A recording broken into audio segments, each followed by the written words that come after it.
10 12 14 سال پہلے یہ سوچا جاتا تھا کہ جس کے گھر میں ٹیلی فون نہیں لگا ہوا نا، وہ جو ڈائل کر کے آپ ٹیلی فون کرتے تھے، اگر آپ کے گھر میں ٹیلی فون نہیں ہے تو آپ فون نہیں کر سکتے.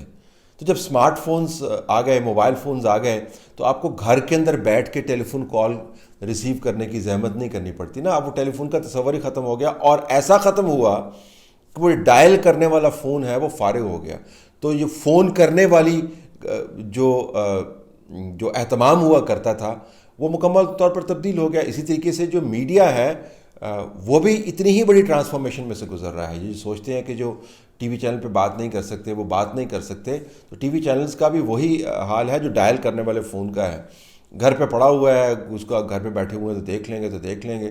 لیکن جو نیا میڈیا ہے وہ اسمارٹ فون کی طرح ہے، ہر وقت آپ کے ہاتھ کے اندر موجود ہے. تو بات تو ہو رہی ہے، ٹی وی چینلز پر بھی بات ہو رہی ہے. بعض پروگرامز کے اندر میں دیکھتا ہوں کسی نہ کسی جگہ سے آپ کو بات نظر آ جاتی ہے. تو یہ ڈرنے کی بات نہیں ہے، تاریخی طور پر اہم موڑ ہے. لیکن ایک ایسے جرنلسٹ کے زاویے سے دیکھیں جس نے کافی عرصے سے اس قسم کے اتار چڑھاؤ کور کیے ہیں، میں آپ کو بتا سکتا ہوں کہ ہر 2 سال کے بعد ایک تاریخی موڑ ہی پاکستان کے اندر آتا ہے. تو یہ اہم موڑ ہے، میں اس کی اہمیت سے انکار نہیں کر رہا، لیکن یہ سمجھنا کہ میک اور بریک ہے اور پتہ نہیں اس کے بعد کیا ہو جائے گا، یہ بھی شاید درست نہیں ہوگا. سیاست کے اندر جو ہے وہ تبدیلی انقلابی بھی ہوتی ہے اور تسلسل کے ساتھ بھی ہوتی ہے. آپ ایک تسلسل کے ساتھ چیزیں تبدیل ہوتے ہوئے دیکھ رہے ہیں، تو اس کے اندر ہم جیسے لوگ جو ہیں کچھ حصہ اپنا ڈال رہے ہیں، امید کرتے ہیں دوسرے بھی اس کے اندر حصہ ڈالیں گے، اور حصہ مثبت تبدیلی کے اندر ہم نے ڈالنا ہے، فساد کے اندر ہم نے نہیں ڈالنا. ہم چاہتے ہیں ملک کے اندر آئین کی حکمرانی ہو، ہم چاہتے ہیں کہ سب قانون کے تابع کام کریں، ہم چاہتے ہیں کہ احتساب کے نام کے اوپر پرسیکیوشن نہیں ہو، ہم چاہتے ہیں کہ ذاتی پریفرنسز کو قومی مفاد کے ساتھ نہ جوڑا جائے. یہ اس طرح کی بہت ساری چھوٹی چھوٹی خواہشات ہیں جو دنیا کے دوسرے ممالک کے شہریوں کی پوری ہو چکی ہیں. ہم چاہتے ہیں کہ ہم بھی ویسے ہی شہری بن جائیں اور ہمیں روزانہ منہ سرخ نہ کرنا پڑے شرمندگی سے کہ جی ہمارے ملک کے اندر کیا ہو رہا ہے. ٹھیک ہے، بہت بڑی ڈیمانڈ نہیں ہے، تو اس قسم کی تبدیلی چاہتے ہیں. باقی جو بڑی ناانصافیاں ہیں جن کا تعلق فری مارکیٹ سے ہے یا دولت کی غلط تقسیم سے ہے، وہ پھر وقت کے اندر تبدیل ہو جائیں گی. لیکن یہ جو کام ہم کر سکتے ہیں اس کے اندر تو حصہ ڈالیں، تو حصہ ڈال رہے ہیں. آپ کے معیار پر پورا نہیں اتر رہا، اس کے لیے معذرت خواہ ہیں، لیکن کوشش کریں گے کہ اور زیادہ کام کریں.